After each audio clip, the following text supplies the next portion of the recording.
Welcome back to Weekly Wings, your go-to podcast from DroneLife.com. I'm joined here today with Samuel Stansberry, Terry Neff. I am Paul Rossi. We appreciate you tuning in. As always, we got a great episode of Weekly Wings coming your way. We're going to be diving into some entertainment right out the bat, looking at what Universal Studios is doing in Florida. We're going to be talking a little military technology, bird drones, the type of stuff that really makes people who already thought every bird was a drone really believe that every bird is a drone. We will be going over to Switzerland, talking about their pretty monumental news that came out regarding countrywide drone-in-a-box adoption. And we'll be looking at some heavy lift drone technology and ending up the episode discussing some regulatory advancements by census in the beyond visual line of sight space. So we got a really great episode. How is everybody doing? Terry, how are you doing? You excited? Doing fantastic. It's a good Saturday. Nothing note here for me. Yeah, putting in your wagers. I'm a reformed man. No more gambling. No more. Must have been it. Yeah, last week it was like a guarantee. He had this. I don't even want to talk about it, man. Yeah, that parlay guarantee that was sent over. Samuel, how are you doing, Samuel? Doing well. Better than Terry? A little bit better than Terry. I didn't. Comparatively good. But I'm doing fantastic, man. Well, I mean, Terry's doing fantastic. I did want to make sure that's clear. But I guess when it comes to the gambling side, I guess if you're not gambling, you're not losing. And if you're not losing, then I guess you're winning, right? We'll go with that. But yeah, I'm excited about today's episode, especially bringing in some more Epic Universe news. They've appeared in the past with their light shows, and now it looks like they're doing some more aerial stuff. So excited to talk about that and see what they're bringing to the table. Speak of the devil. So I'll bring that up. I'll bring that up now. I'll let you go ahead, and if the volume here is too loud, let me know. Hopefully, for the folks on the video tuning in here, we'll be able to keep. Long been rumored for this land. Keep this playing, but our audio will have has Samuel been spotted explain. over the Isle of. Turn it down a little bit. Video Annie and shared on social media and What YouTube is that, Samuel? Seems to show a flying dragon drone. I was going to say, there we go. We have. It looks like we actually have a dragon in the sky. Universal says on their official website for Epic Universe we have some that you may even patents from Universal that have drones that will be flying over one of their theme park islands. And I just think that's actually insane. And they're doing this in a great way that it's completely safe. They're not flying over people. They're using a lot of perspective techniques to make sure that it looks like it's flying over you. But of course, the way they've laid out their land, they have a dedicated flight path. So it's going over this selected wooded area through backstage lots for employee members only specifically. And it's thorough. It's great. It looks like they actually, you can see the highlighted flight route and the way that it'll fly over the area. But it's looking really cool that, I don't know. I was watching House of the Dragon last night, and I saw this clip on YouTube, and I'm like, oh wow, this is that's kind of scary. That's so cool, but it's so crazy and scary. But yeah, that's awesome. And I just kind of want to go ahead and share that. We also have another video too to kind of showcase. This is a longer video. This appeared in my algorithm, but they're making crazy progress on this theme park, and it looks like they're adapting drone technology with the light shows and now drone dragons, which never thought it'd be something I'd say, but I looked into the patent that they're using, and I couldn't find anything that really shows a good diagram of what it is, but I can imagine it's a fixed wing with a skin on it or something, because like it also appears the wings flap though, so I'm still trying to kind of wrap my head around what's going on here. But yeah, you can see in this video there is a dragon flying in the Orlando area.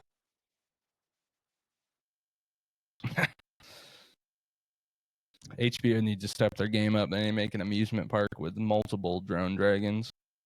I would go to that. Yeah, it's. I would travel for that. You want to go to Dragonstone, Terry? Let's go to Dragonstone. Yeah. And it's hey, when you, I don't know about fixed wing, not your typical quad. The tail's moving, the wings are flapping. It's I'm just very waiting for the fire to come out because. Yeah, you know how we've seen the pyrotechnic drone. So where's the actual fire breathing that will come next? But you made a great point in the video that if we close this out here, you pointed out how in the video they share some pretty good information that really seems to make sense from a safety standpoint, how they've highlighted. This isn't just going to be flying over the park where the general public is walking. All these big theme parks have their backstage areas where all the cast and crew is able to move about. And it seems like they've identified that there's a lot of staging area. And if the dragon's flying in that, it's going to look like it's kind of in that background with the park in the foreground, as you mentioned. This is I don't know. It kind of snuck up on me. Light shows, drones. Yeah, I was going to say is like they mentioned a patent back in October 2023. And I'm like, yeah, sure, drone, dragon, whatever. That's okay, sure, whatever. But then I saw this video and I'm just kind of like, that's crazy. Like, how did they do that? And someone mentioned like all the Disney Imagineers up and left and just went to Universal to work. So I kind of like, I can see that. Especially with this crazy technology they're implementing. What's so is I'm sure this isn't the first time it's flown. It's almost like this thing probably flew somewhere, rural areas, a lot of, initial flights where there just was no people seeing it. And now they finally, I would guess, got it to a point where they're like, all right, now we'll bring it to Orlando. We know once you put it up in that densely populated area, it's going to be it's seen. There. Yeah. I can only imagine, though. Video. It's got to be over 50. I was going to say, I can only imagine being the person out there, like the one lone person out in the wilderness, and you see a flying dragon. That would be quite the story, huh? Yeah. and then it's got to be over 55 pounds. Yeah. That's a good photo right there. You're not just operating this under part. There was a good little... What's that? I don't know if that was just a statue or if that's part of the animation. I think that's just part of the statue. That's legless. That's just You mean Toothless, a statue Terry? of Toothless. Yeah. The Toothless. Nah, sorry, I said legless. His rider. Legless, that's like... yeah. Is it? Legless his rider is also... legless, but that's not his name. Oh, leg. He lost a leg. But what is that? That's Toothless, I think, right? The Lord of the Rings. Oh. The Lord of the Rings. The Legolas was the elf. I thought he literally meant legless, not Legolas. My nerd's showing. Oh, Legolas. But yeah, that's a statue they're talking about. They're covering everything, which is pretty cool. But it's got to be over 55 pounds. So you're not just operating under traditional Part 107, potentially 44807. And then I don't know if that was like 400 feet. Are they getting authorization to go up to 500 or 600? That's it's really interesting stuff. I could imagine how neat it would be to be a part of the team making all that happen, but also all the excitement, and you can't share it. You go to work every day, you're seeing all this really cool stuff happening, and you can't talk about it. So I'm sure once the park opens, and we'll probably get to see and learn even more about the drone dragon. I would like to say something. You mentioned potentially No. having fire come You're out not- of it. Not allowed I to don't say. know if that would be a great idea because I mean it's going over multi-million-dollar buildings. That's got to. I mean, some of them are hard to access. You know, they're tall, they're big. They probably could have added it, and they're like, it's not worth the risk. Their insurance company said no or something. I That was think just my thought Universal process on it. actually, well, specifically the Orlando area, actually has you need a special permit to build a building at a certain height, and especially within the parks, within the line of, I'm not sure if it's the line of sight, but after a certain height, you need to put a beacon on top of your highest point, or at a certain height, there needs to be something for traffic to be able to identify that it's so high. So I think that's could come into play with the height that it flies at. There's also other factors with I can imagine there's a no-fly zone or some type of NOTAM there, you know? Not a no-fly zone, but a NOTAM per se.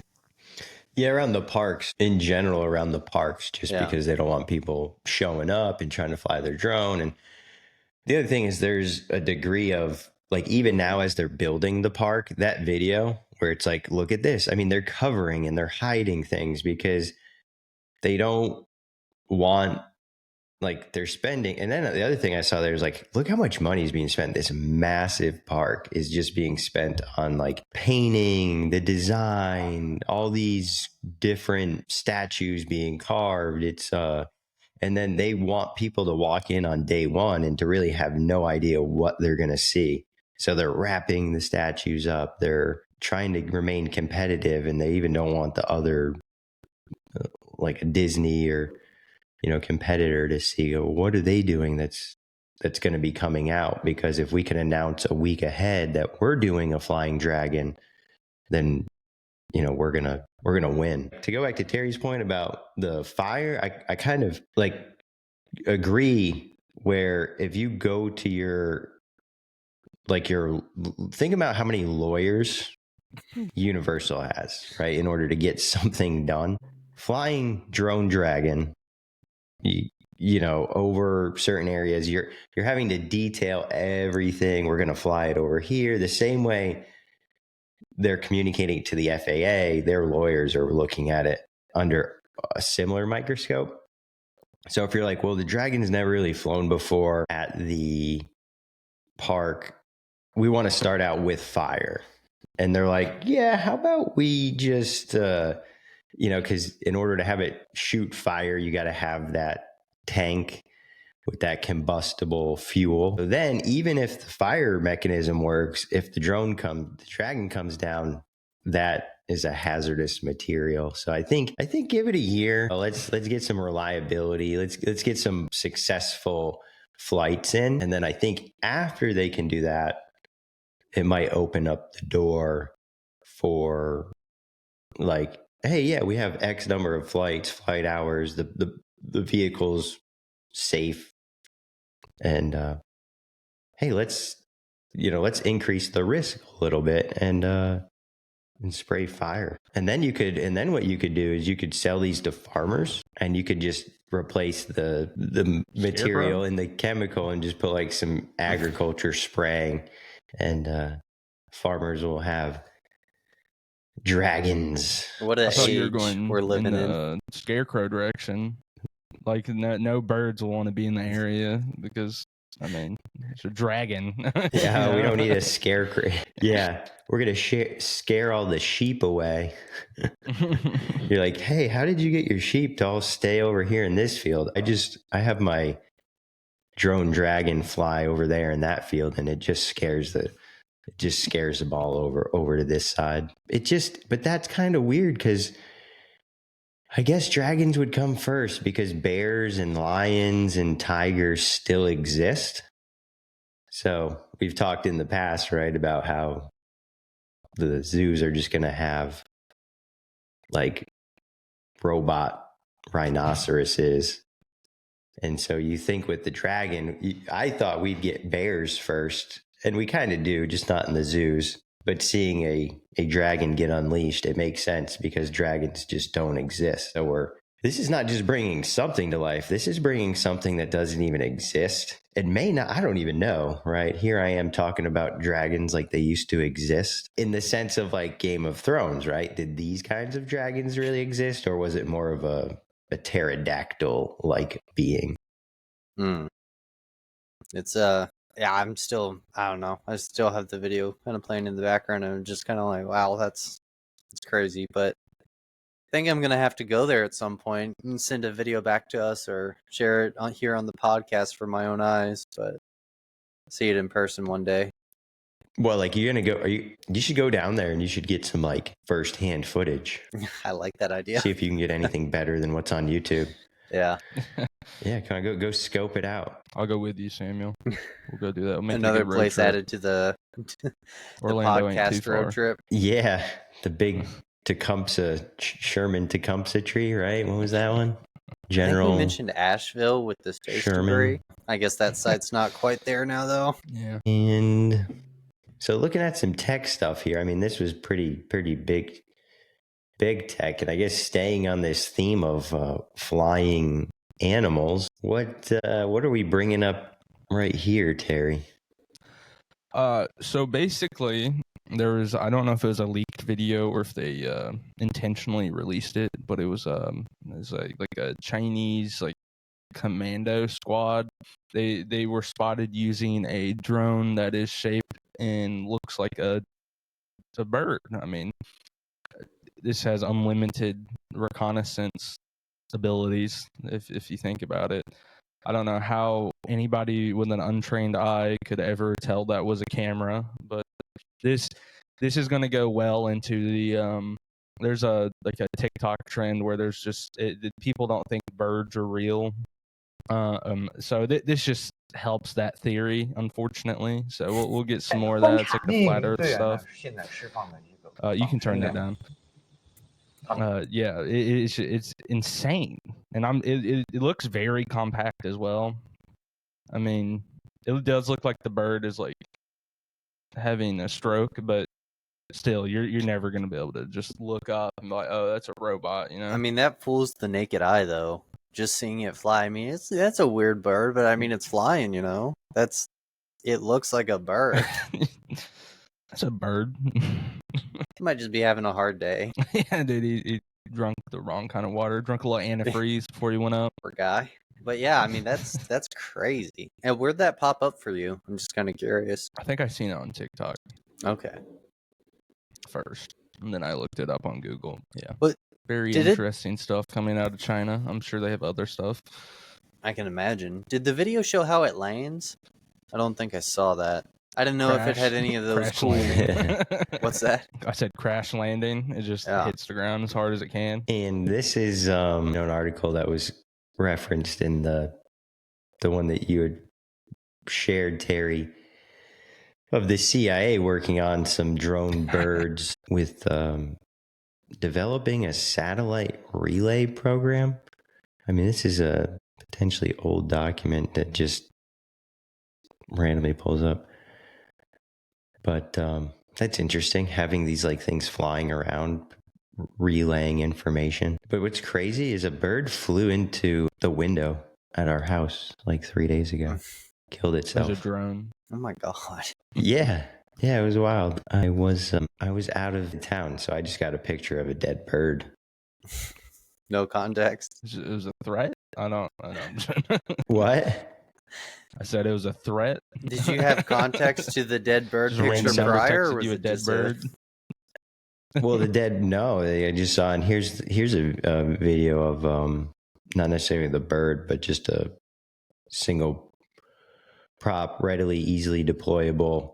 But it seemed like there was a video, and this is just like bits and pieces of it, and this thing goes in and like explodes, I think. Yeah. So there was this video that kind of like was floating around social media where these, Chinese special operatives were kind of showing off all this new technology. Every time China shows off something, the U.S. always has an answer for it usually. So I'm sure we'll have something insane coming out, like a bird with fur on it or feathers on it, and it's too realistic. It'll happen within the next month. They probably like already hired a team for it. Well, yeah, and that's kind of what that was showing, is that this here, the Project Aquiline drones by the CIA. So this is already, again, ideas are easy, but execution is everything. So, saying that again, ideas are easy, but execution is everything. So writing something down on paper and saying it would be really neat to have this type of technology, and oh, what if this existed? But then when you see the videos of, these operatives here coming out of the water and doing all this, stuff, seeing is believing. And so, but the one thing when it comes to military tactics is like, it's not about posting it on social media for the general public to see. It's communicating strength at the right place and at the right time. So I think that China's really good at, like, they'll put something like this out and then all of a sudden it's like, oh, they've got the best stuff. Look how great their military is. Well, what do we have? And it's all over TikTok, right? Well, who owns TikTok? So how does this end up on people's For You page? Because they put it there. So it's neat. It's cool. And then when you match that up with the stuff here, like, I don't know if it's going to let me play this. Like, here you go. This thing just drops.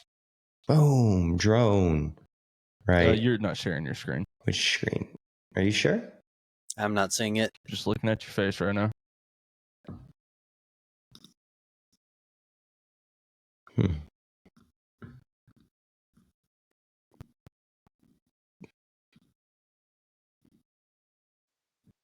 Alrighty. Yeah, you see it? We see it now, yeah. So maybe we didn't see any of those, but like all these things here, did you guys kind of see these ones previously? No. I ain't using that. So just all these videos, right, where they're showing off, and this is what just recently come out. This thing just flies over and just pops right out of somebody's hand, and then it's an explosive device. So our general public sees this video that was like 2 minutes long. It gets put on, folks' For You pages, and we're like, oh, look at this, look at that. But if the U.S. military was showing off these capabilities, it would be questioned. It would be, scrutinized. It's this back and forth, sense. But this was the video, like these things. Here's just a drone dropping explosives. But these become easily detectable. You can mute that. You can see the, in the military arena, you're not really disguising yourself. So it is kind of scary if there's like what looks like a flock of birds, and then all of a sudden it's not a flock of birds. But also the advantage is if you have a standard drone and you're flying in these areas, that might be seen as a threat. So if you're doing like long range power line inspections, that drone could be detected by others as some sort of threat. Whereas if you make it look more like a bird itself, maybe it blends in more with the environment. And it's like the cell towers that people turned into trees in order to make the cell tower look less like a cell tower and more like the natural. Those don't work. I don't know if you've ever seen one in person, but they do not look convincing. I think it might be a little too more tall. appealing to try. It kind of looks like a third grader just went to like Michael's and just like wrapped it and stuff. I don't know. That's my opinion on it. Like popsicle, like it looks like a popsicle stick art just sticking up. Every tree around it 60 feet tall, and then here's this like 130 foot tall pine tree. That's like a cheap Christmas tree. That's what it looks like. It's perfectly straight. Like. And so really, really interesting, right, to see the drones themselves, the vehicles starting to actually mimic other animals or creatures, bringing some sort of, I don't know, mythological or like very high entertainment, a dragon, right? So a drone is now being turned into a dragon. Drone is a bird. So it's pretty interesting. It's surreal, I would say. And it goes back to the cat. So if no one's ever seen the drone cat photo or meme or picture, like you can just Google drone cat. And I believe somebody had taken a dead cat and like embalmed it and then built out a drone. And it literally looks like a flying cat. It's pretty wild. You haven't seen that, Samuel? I have that's now, the and first I'm like mortified. prototype of these This things. is like terrifying. It's a quadcopter, so they use all of its paws to hit each motor. Is there a tail? This is messed up, man. Maybe we'll get a flying bear for Paul. It's like a heavy lift drone. Make it massive. Just Google quadcopter cat. Oh my god. Why'd I look this up? That's terrible, man. They should be ashamed of themselves. I'm like impressed with Wasn't the there one of skill the that it Phantom took to 4? do it, but like it's not how, but why? Why did you do it? There it is. There's an ostrich.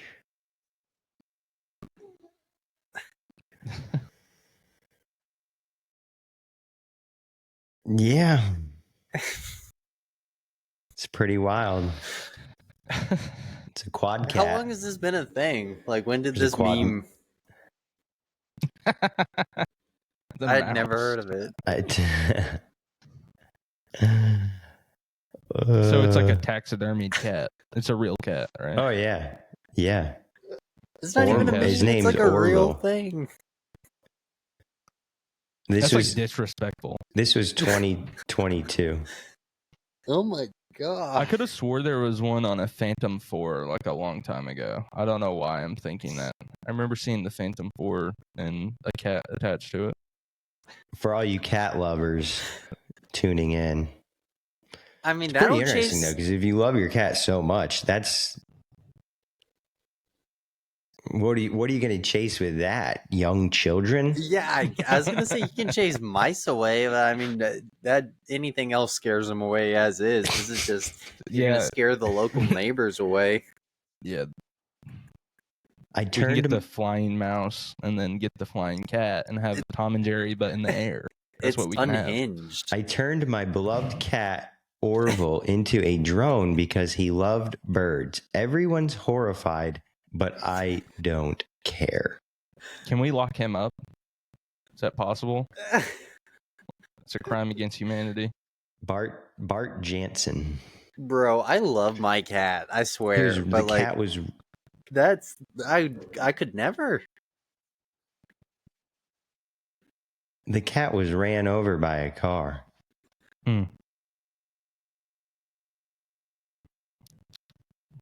Oh, he's an artist. Okay, this makes more sense. Dude, that is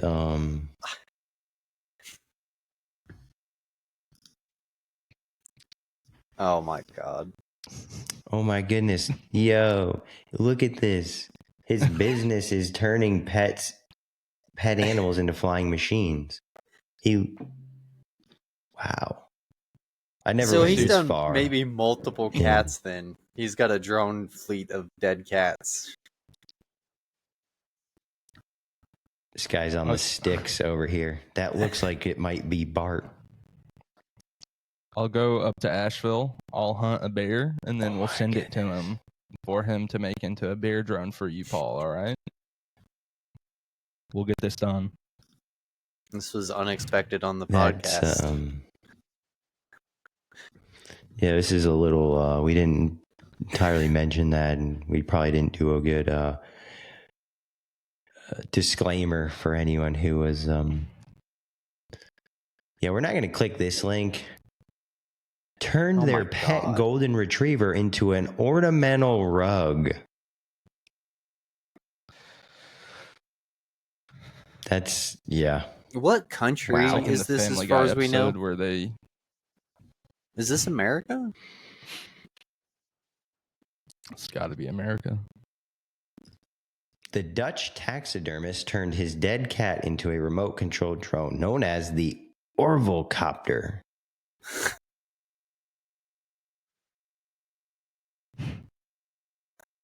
But his cat died in 2012. So this article here came out. It says 22, but I'm pretty sure I'd seen this like more years ago than 2.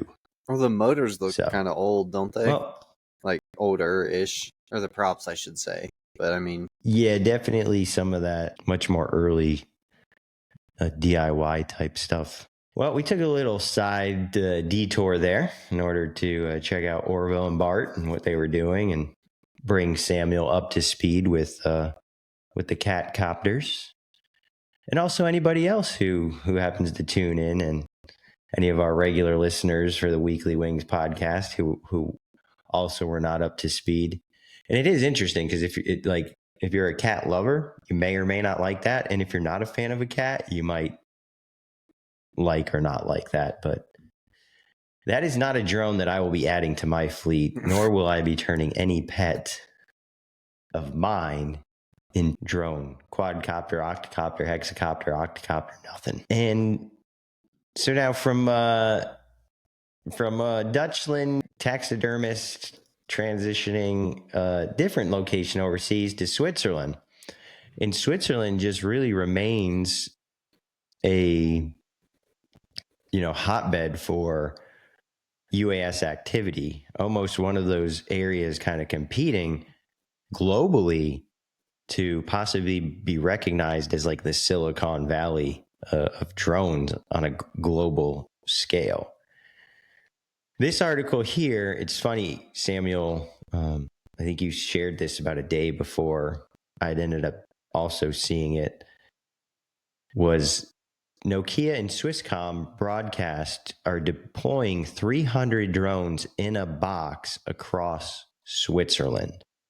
So also when I saw this news, my sister-in-law is born in Switzerland and is a Swiss citizen.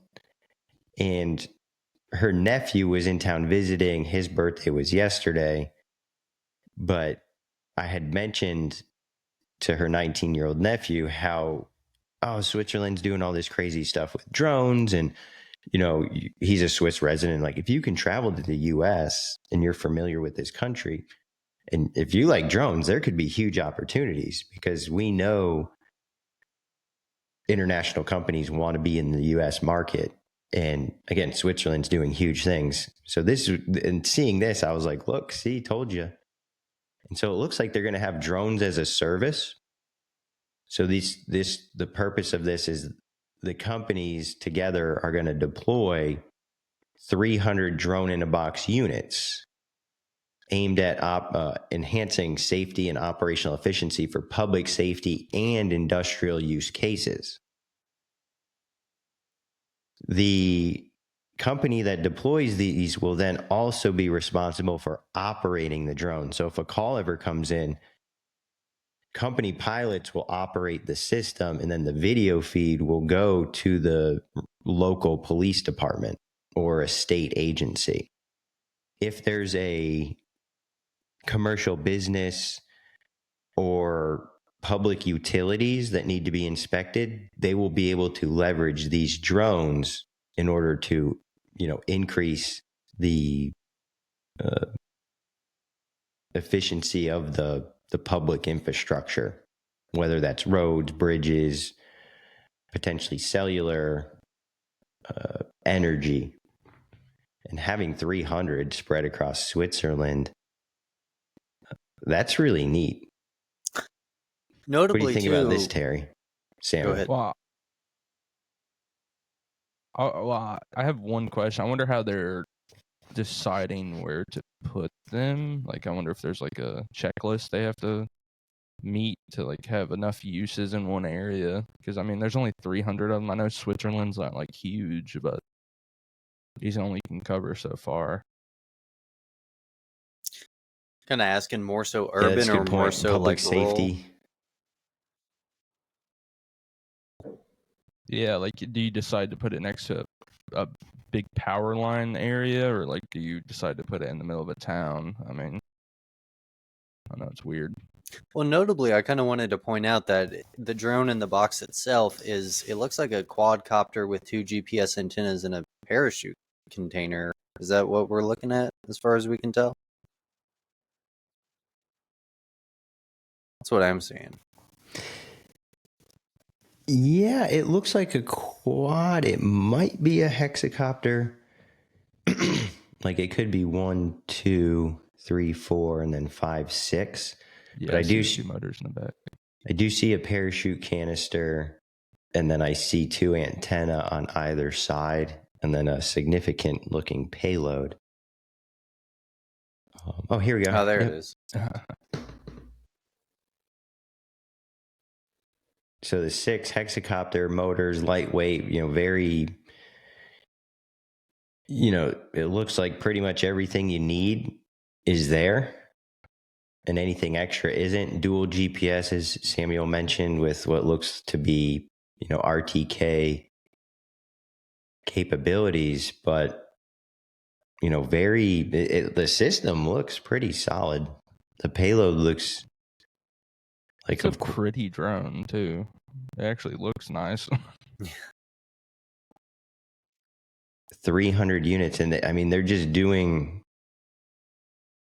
crazy stuff. Not crazy stuff. They're doing things well. Switzerland. I was trying to gauge. It really isn't that big. So Terry, I'll show this here. Like 300 is a lot. Here's Switzerland. And then you got to remember, you have a lot of area here where you're uninhabitable. Uninhabitable, less calls, and then anything that does happen, you're probably going to have something happens in the mountains. What is a drone? That's not necessarily the low hanging fruit, and you may have helicopters and other systems in place. But as I zoom out, you can see how Switzerland sizes up to. I was going to say like North Carolina almost. Is that not accurate? What did you just say? This map is not size accurate. Europe is very small compared to the U.S. I forgot. There's a website you can go onto to compare them, but I don't know the name of it. What the hell do you mean this is not size accurate? It's not size accurate. That's exactly what I'm saying. This is not a size accurate map. I don't know how to explain it better, but you cannot compare France to Texas because that is not size accurate. It's warped. Okay, so then for fun, let's see how I'm big? Looking it up, man. Yeah, look at it. The true size map. How big I'm is? gonna send it to you, man. Here, watch. How big is Texas? Because it's going to tell us in square miles, and they're about the same size. France is a little smaller than Texas, at least from what I see. So here's Texas. Here's France. France is 213,000 square miles. Yeah, but you're not getting what I'm saying. I'm saying that the map on Google is not size accurate, so you can't compare the visual of that. I posted a link of it's called the true size of, and you can pull countries and compare them. I'm sorry, it's just something I know. So if you see here, right, this is France inside the United States. Yes. Right? And so it's 213 square miles. Texas is 268 square miles. Now do Switzerland. And so if we do Switzerland,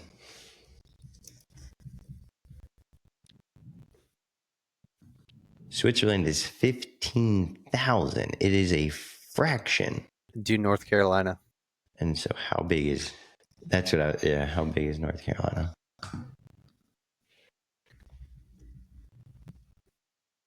$53. So that's significantly bigger. 3-4 times the size. So let me share my screen. So I think that France is might look too big. France might look a little too big. But I was going to say Switzerland almost the size of North Carolina, but no bigger. Nah, it's maybe like a third. And so 53, yeah. About the third of a size. So that to me, when I heard 300, and then if you just think, well, so that's not like a country, 300 drones in one country doesn't sound like a lot when you live in the United States. But when we think that Switzerland is 1/3 the size of North Carolina, 300 of these is probably going to be a significant footprint. And they're going to go and they're going to say, all right, where do we have the most calls for police and public safety? Let's put them near there. All right, where do we have the critical infrastructure? And then potentially the idea is you might be able to use the same bases and just upgrade the drone or the battery. And so instead of adding more, it might be If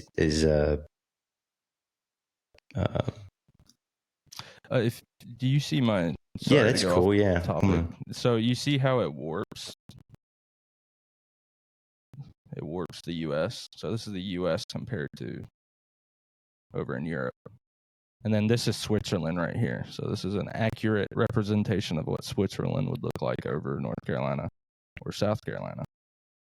And then if you go over to Texas, it's barely the size of Dallas. So that's all. And so it's it just makes you wonder, like, the ability of a smaller country to be able to kind of make decisions. Because when we hear, oh, Switzerland's doing this, well, they're only having to get X number of people. The chance of, the United States is going to deploy, it'll never happen. It's so many people. There's so much area coverage.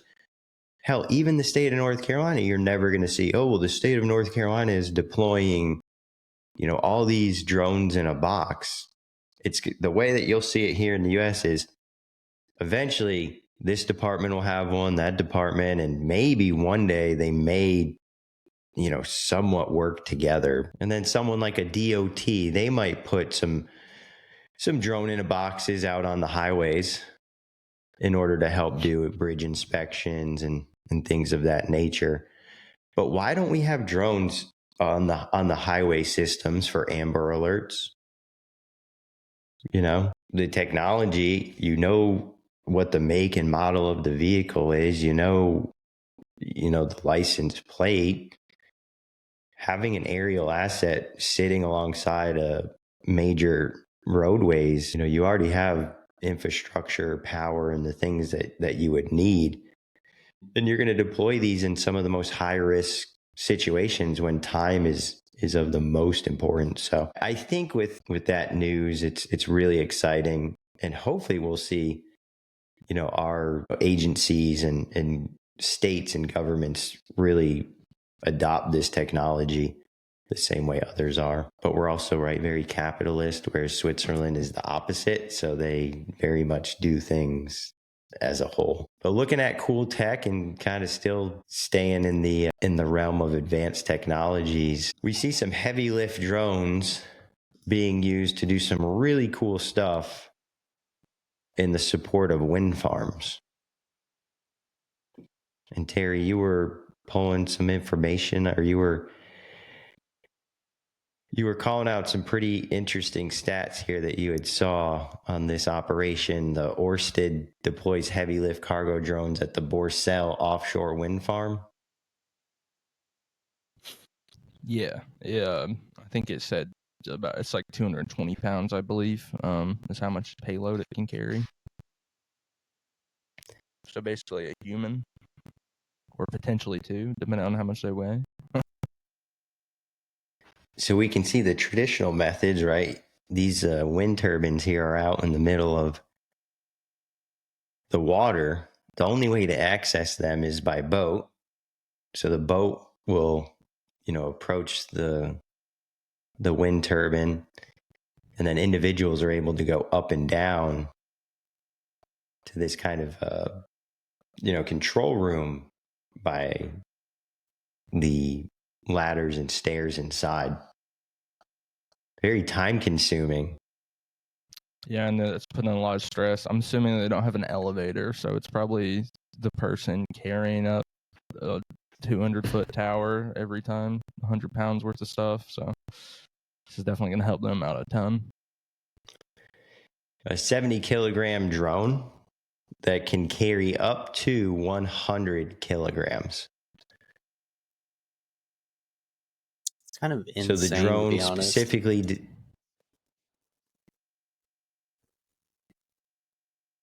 And so that, you've just got motors, right? We looked at the Switzerland drone in a box. You got to have a camera on there. You know, you need that high resolution camera if you're going to do public safety, if you're going to be doing inspections, right? All the data comes from that camera. But if you're delivering things, the camera, less important. Now weight. So you want to put, battery power, you want to put motors that are going to give you as much excess thrust as possible. So to have a 70-kilogram drone that's then carrying 100 kilograms, that's really solid right there.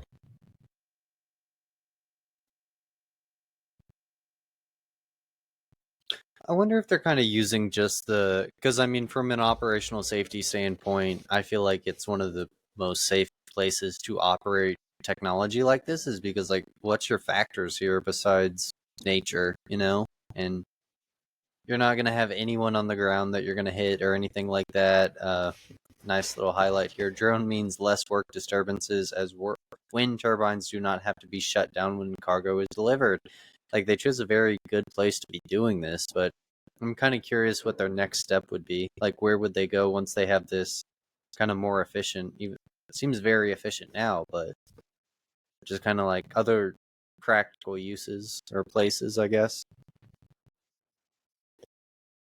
And that's what you were saying is this is one of those, flight operations where you can carry a lot. You can, excuse me, you can take a system that doesn't have, like when we talked about the Dragon, we don't have fire coming out of it because we need to fly it first. We need to just make sure it's safe. It's going to be around people. It's going to be in this more densely populated environment. So it's crawl, walk, run.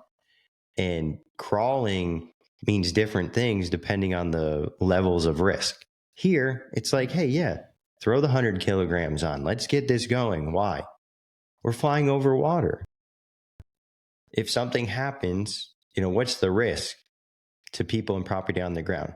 It's zero. Oh, okay, that's acceptable. And then what are we doing? Well, we're being more efficient, less shutdown. But this is going to prevent risk, making it safer for the personnel working. And then another layer of the safety is it reduces the amount of trips by boat, which is reducing carbon emissions. These boats going back and forth in order to bring, how heavy is the boat? How much fuel is the boat using? And it's only bringing a piece, 50 kilograms of actual payload. It's like the same thing as moving somebody's McDonald's order for 3 people in a car. You got a 2,000 pound car, 3,000 pound car moving 8 pounds of food. It's, when we have so much talk on we all have to switch to electric vehicles and we need to do this and we need to do that, but no one's kind of like scratching their head and saying, we need to stop, we don't need to stop anything, but the instant gratification. And so again, drones have demonstrated that they can be both a quick method of delivery, but also a safe and less carbon emitting solution as well. And then you can charge the drones with the windmill power. With the windmill power. Yeah, it's a nice little loop they got going on. Do we know And how then long they've eventually, been doing I was this just for? thinking, I didn't see anywhere on the article if it had been running, like if it was a specific program that had been running 6 I think months or. they're deploying heavy for the pioneering move makes a significant leap forward. Heavy lift drones will transport cargo from a vessel to 94 wind turbines. Giving us a lot of stats. This though. operational campaign follows successful What's that? No, they're just I giving got us it a right lot of here. cool I'll stats. just. This operational campaign follows successful concept testing last year at the Hornsea 1 offshore. So it looks like they had successful tests. They did some conceptual testing last year, and based on that, they've decided to really move forward with more of a full operational implementation. That's cool. And I was going to say after that, I was going to say, look, if they're bringing 100 kilograms, I'm like, they could deliver. I mean, now all of a sudden they're like, well, we're flying the person. Toss me on The there. maintenance. Just gonna. You've fallen under the 220. I think you could fit. 220 pounds. Yep. You We'll could get fit Samuel. one of me You could on go there. with your tool belt and everything. Yeah, a little extra, huh? Might just need I don't know if it might still be an unmanned aircraft system if when it's carrying you, you don't have the ability to intervene, right? Because that's what the unmanned system is, any aircraft that can operate without the ability for direct human intervention in flight. So as long as you're just strapped in and you don't have any way to pull the controls, you won't need a pilot certificate. Well, ending this episode here, we've really talked about some really neat things that are not just here in the U.S., but kind of spread across the globe. Things that we'll definitely be seeing happen locally, because everybody's paying attention to what's going on, and if it works there, it could work here. However, in the United States, getting some approvals may take a little bit more time than what we've seen internationally. With that said, Census Technologies secures FAA waiver for drone operations over people and moving vehicles. New approval enhances UAS capabilities without the need for visual observers. And we've been seeing a lot of this recently on the Part 135 on the drone delivery side. We've seen it on the 107 for inspection purposes. The drones have proven that they are capable of sustaining flight. They're automated. They're not relying on human beings. The FAA has learned this. A human doesn't have to be constantly pushing the sticks. It's not a car. This isn't a car. You push the gas pedal and you need to constantly give input. These are programmed missions, whether it's delivery, inspection, security, and the drones, the technology has proven its reliability to make the flights happen, to stay in the air. If something fails, the parachutes deploy.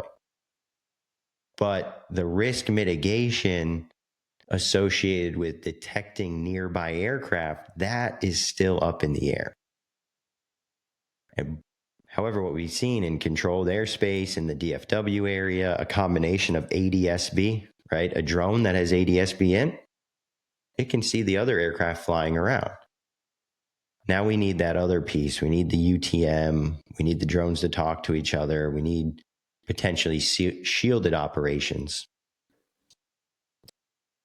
And so this waiver announced lets the Centero 5, which is an eVTOL fixed-wing drone seen in the picture, conduct flights in areas where people and vehicles are present. This is going to allow for more efficient operations, operating drones over people, right, and moving vehicles. We're not talking huge crowds, stadiums, traffic jams. We're talking about just your general, everyday, normal, small town, urban area, not the heart of Chicago, the areas where these technologies are making a huge difference. So, Terry, what What do you think here about what you've been seeing with the beyond visual line of sight? Is it making sense to you? Do you see the pieces coming together? Yeah, I mean, I see the pieces coming together. I mean, it's always useful to get more approvals to go over people, but like you said, I mean, it's not flying in downtown New York over 500 people at a time. It's just kind of like rural areas, most likely.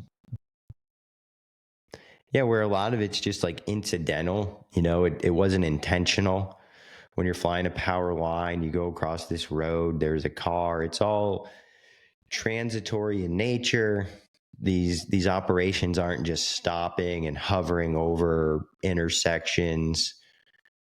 We're talking power lines, transmission lines that cross over, you know, roads where the chance of a car even being in the same location at the same time is almost, you know, 0.0001%. Not putting a drone directly parallel over, you know, I-95 or 85 or, you know, 40. So Samuel, what about you? What do you, is this making sense to you, the way that people are getting the beyond visual line of sight, the operations over people?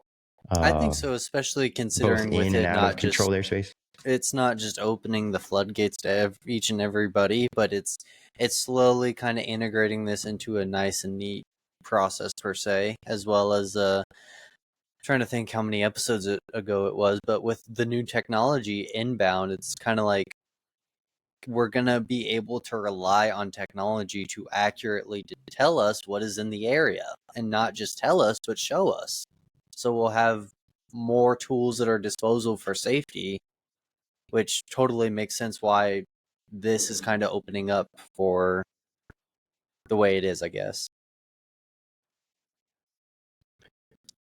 Yeah, and the other neat piece is these. I'm starting to see that the conferences and the symposiums are driving a lot of development, because every time some new big event comes up, whether it's the FAA or private business or the education space, people are wanting to use that as that opportunity to say what's happening.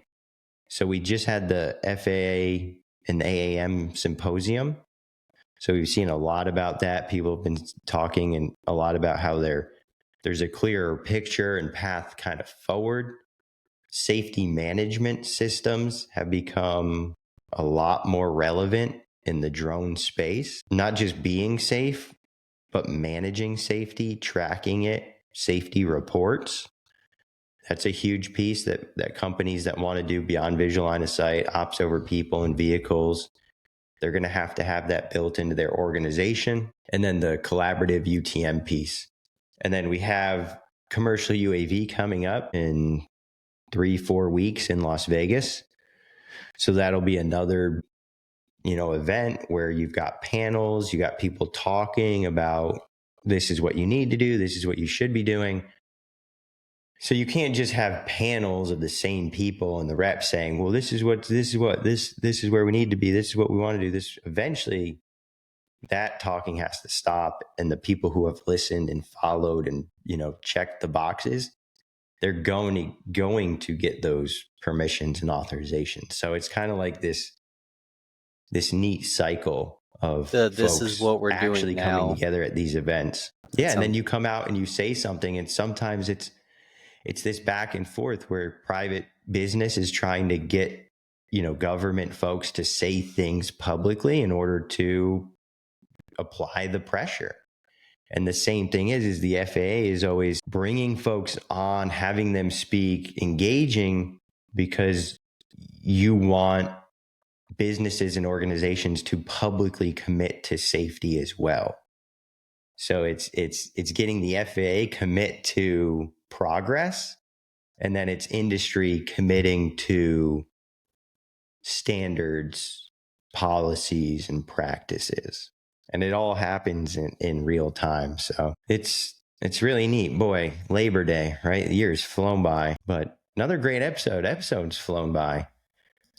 Flying, pun intended. We opened things up. We talked about Universal's new Epic park that they're building. The drone dragon has been seen flying. Not really sure. Did you catch, Samuel? Was that Daenerys? Was that Oh no, that was they're lacking doing the name? family Is that friendly Daenerys? approach with the How to Train Your Dragon, so they're not doing any cool Game of Thrones things. But That wasn't Edmund flying. One of Edmund, those. yeah, I'm still We catching talked up about on those. Chinese birds. Go ahead. Still catching up. Yeah, I'm on the season finale. I'm working my way through the end of season 2, so All right, on. We talked about bird drones, the videos that Chinese military is showing off that has people talking. We were in Switzerland again, I think 2 weeks in a row, looking at last week it was the hugging drone. This week it was the deployment of 300 drone in a box solutions in order to advance public safety. So really cool. It'll be interesting. When you put 300 drones out across an entire country, you would think that after just maybe a month, you'd probably have some really awesome success stories. So it'll be interesting to see what comes of it. Because if they put 300 drones across the country and then nothing happens, yeah, that wouldn't make a whole lot of sense. So more to come. We'll certainly follow up on that. And then we touched on heavy lift drones being used in order to support the maintenance and even production of wind turbines in hard to reach places. And when we wrap things up, just having a short discussion on beyond visual line of sight and recognizing the success Census had recently obtaining their waiver for ops over people and moving vehicles in combination with their beyond visual line of sight operations. And they are a manufacturer that works very closely with their clients and customers in order to make sure that they're checking the regulatory box as well. So congratulations to Census. Thank you to everybody who tuned in this week. Hope that you learned something. Hope you gained some valuable insights. As always, DroneLife.com. Make sure you check it out. Subscribe. Daily newsletter goes out. Great way to stay up to date on the latest news in the drone industry. So again, we appreciate all of our listeners, whether you're tuning in on audio or watching us on YouTube. Samuel, Terry, as always, appreciate your time, attention, and insights to the conversation. Thank you very much, and we'll see everybody next week. thank you. Have a good one.